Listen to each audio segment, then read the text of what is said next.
اس سے پہلے آیت کریمہ کے اندر یہ بات بیان کی گئی کہ وہ لوگ جو شروع میں ایمان لائے اور ایمان لانے کے بعد مرتد ہو گئے تو ان لوگوں نے گمراہی کو خریدا اور ہدایت کو بیچ ڈالا، یا پیدائشی جو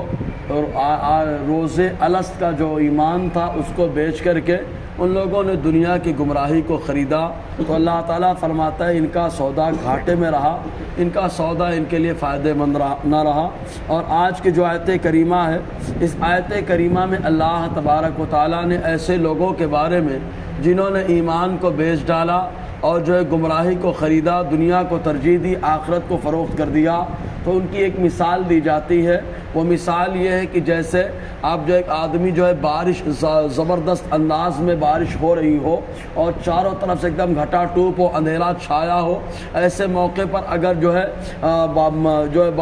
کیا کہتے ہیں لائٹ جل جائے اور اچانک زبردست لائٹ ہو اور اس کے بعد بند ہو جائے تو آنکھیں چکا چوند ہو جاتی ہیں، آدمی کو کچھ دکھائی نہیں دیتا کہ آگے کیا ہے، آگے کیسے چلنا ہے، کیا طریقہ ہوگا، ایک دم آنکھ کی روشنی کام نہیں کرتی، ایک دم بیکار ہو جاتا ہے معاملہ۔ یہی حال ایسے لوگوں کا تھا کہ ان لوگوں نے دنیا کی رنگینیوں کو دیکھا اور دیکھنے کے بعد جو ہے انہوں نے ہدایت کو فروخت کر دیا، ان رنگینیوں کو سب کچھ سمجھ لیا اور دنیا کی گمراہی کو خریدا۔ تو اللہ تبارک و تعالیٰ ارشاد فرماتا ہے تو ایسی صورت میں ان لوگوں کی آنکھیں ہی نہیں خیرہ ہو گئی کہ کچھ دکھائی نہیں دیتا، بلکہ یہ لوگ بہرے بھی ہیں اور گونگے بھی ہیں، نہ ان کو حق سنائی دیتا ہے اور نہ ان کو حق دکھائی دیتا ہے اور نہ ان کو جو ہے حق کے بارے میں کچھ سجھائی دیتا ہے، کچھ سمجھ میں نہیں آتا۔ اس لیے کہ آدمی کو سمجھنے کے لیے تین طاقتوں کا کام کرنا ضروری ہوتا ہے۔ یا تو آدمی کا سننا ضروری ہوتا ہے،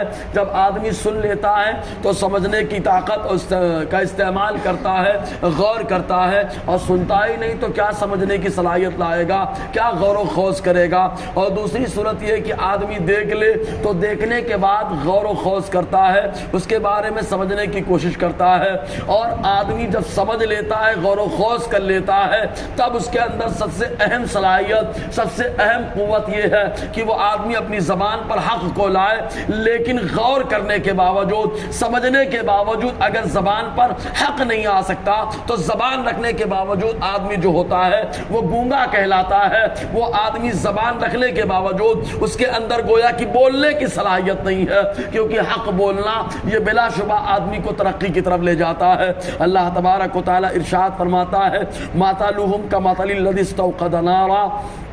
ان کی مثال اس شخص کی طرح ہے جو اندھیرے میں تھا اور اس نے آگ کو جلایا، اور آگ جلانے کے بعد بڑا لذت لے رہا تھا، بڑی لذت لے رہا تھا، مزہ لے رہا تھا، اچانک وہ آگ جو ہے بجھ گئی، اور بجھنے کے بعد وہ آدمی پریشان ہو جاتا ہے۔ فَلَمَّا أَضَاءَتْ مَا حَوْلَهُ ذَهَبَ اللَّهُ بِنُورِهِمْ وَتَرَكَهُمْ فِي ظُلُمَاتٍ لَا يُبْصِرُونَ، تو جب اس نے آگ کو جلایا، آگ نے ارد گرد کو روشن کر دیا تو بڑا خوش ہو گیا، بڑا اچھا لگا، بڑا سکون ملا۔ ذَهَبَ اللَّهُ بِنُورِهِمْ، اور اللہ تبارک و تعالیٰ نے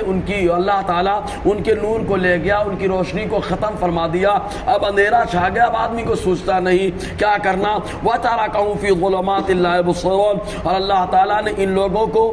ظلمات میں، اندھیریوں میں چھوڑ دیا، تاریکیوں میں چھوڑ دیا، لا يبصرون، ان کو کچھ سجھائی نہیں دیتا۔ اب یہاں بصارت سے بنا ہے تو اس کا مطلب دکھائی نہیں دیتا، بصیرت سے بنا ہے تو سجھائی نہیں دیتا، اور کیوں نہ ہو، کیسے سجھائی دے، کیسے سمجھ میں آئے، دکھائی دے ان کو۔ صم بکم عمی فہم لا یرجعون، یہ لوگ گونگے ہیں، یہ لوگ بہرے ہیں، اندھے ہیں، فہم لا یرجعون، تو یہ لوگ اپنی گمراہی سے لوٹنے والے نہیں، ایک بار گمراہی میں چلے گئے تو دوبارہ پلٹنے کا کوئی معاملہ نہیں ہوتا۔ یہی وجہ ہے کہ منافقت سے اگر کوئی نکلتا ہے، حسد اور جلن کی وجہ سے اگر کوئی دین سے نکلتا ہے تو دوبارہ آنا ناممکن ہو جاتا ہے، اور اگر ناسمجھی میں انسان جاتا ہے تو دوبارہ سمجھنے کے بعد واپس آنے کے چانسز رہتے ہیں۔ اس کو جہالت کہا جاتا ہے، نادانی کہا جاتا ہے، اور جان بوجھ کر کے اگر وہ جو آدمی دین سے نکل گیا تو وہ آدمی جان بوجھ کے جا رہا ہے، تو وہ گمراہ جان بوجھ کر کے بن رہا ہے۔ ایسا آدمی بہت مشکل سے جو ہے پلٹ کر کے دین کی طرف آتا ہے۔